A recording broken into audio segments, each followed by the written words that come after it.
اعوذ باللہ من الشیطان الرجیم بسم اللہ الرحمن الرحیم السلام علیکم ورحمۃ اللہ وبرکاتہ۔ سیرت نبی صلی اللہ علیہ وآلہ وسلم قسط نمبر 1۔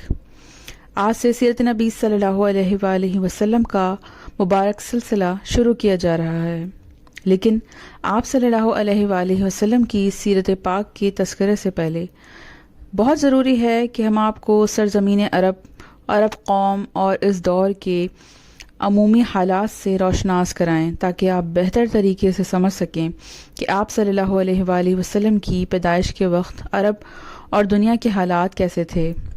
ملک عرب ایک جزیرہ نما تھا، جس کے جنوب میں بحیرہ عرب، مشرق میں خلیج فارس و بحیرہ عمان، مشرق میں بحیرہ کلزام ہے۔ تینوں اطراف سے پانی میں گھرے ہوئے اس ملک کے شمال میں ملک شام واقع ہے۔ مجموعی طور پر اس ملک کے اکثر حصہ ریگستانی اور غیر آباد اور ویران تھا۔ چند علاقے اپنی سرسبزی اور شادابی کے لیے بہت مشہور ہیں۔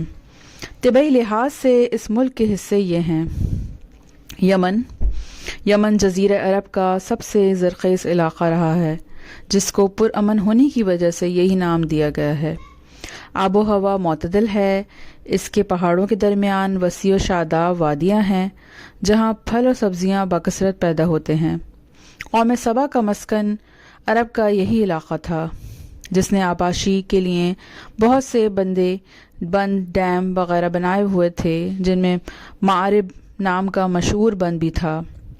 اس قوم کی نافرمانی کی وجہ سے جب ان پر عذاب آیا تو یہی بند ٹوٹ گیا اور ایک عظیم سیلاب آیا، جس کی وجہ سے قوم سبا عرب کے طول و عرض میں منتشر ہو گئی۔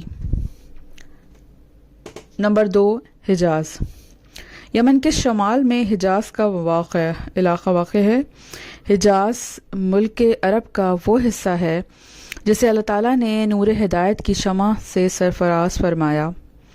اس خطے کا مرکزی شہر مکہ مکرمہ ہے، جو آب و ہوا کے لحاظ سے ریگستانی اور پہاڑوں پر مشتمل تھا۔ حجاز کا دوسرا اہم شہر یثرب ہے، جو کہ بعد میں مدینہ منورہ کہلایا جانے لگا، جبکہ ملک کے مشرق میں طائف کا شہر ہے، جو اپنے سرسبز اور لہلہاتے کھیتوں اور سایہ دار نخلستانوں اور مختلف پھلوں کی کثرت کی وجہ سے عرب کے ریگستانوں میں جنت ارضی کا مثال ہے۔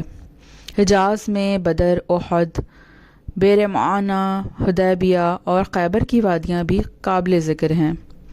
نمبر 3، نجد۔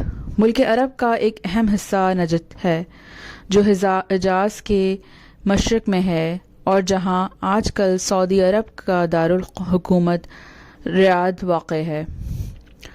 نمبر 4، حضرموت۔ یہ یمن کے مشرق میں ساحلی علاقہ ہے، بظاہر ویران علاقہ ہے۔ پرانے زمانے میں یہاں ظفار اور شیابان نامی 2 شہر تھے۔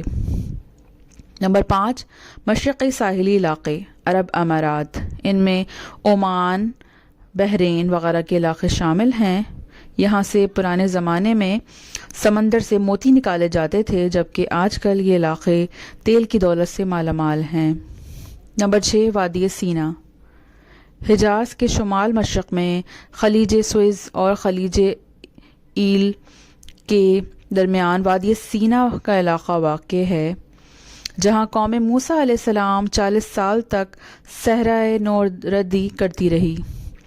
طور سینا بھی یہیں واقع ہے، جہاں حضرت موسیٰ علیہ السلام کو توریت کی تختیاں دی گئیں۔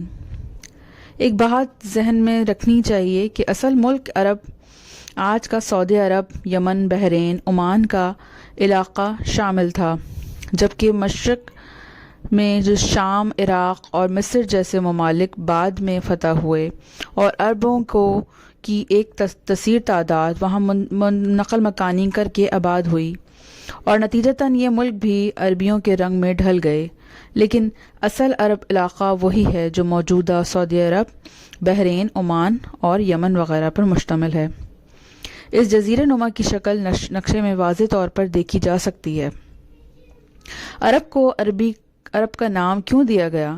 اس کے متعلق دو رائے ہیں۔ ایک رائے کے متعلق عرب کا لفظی معنی فصاحت اور زبان آوری کے ہیں۔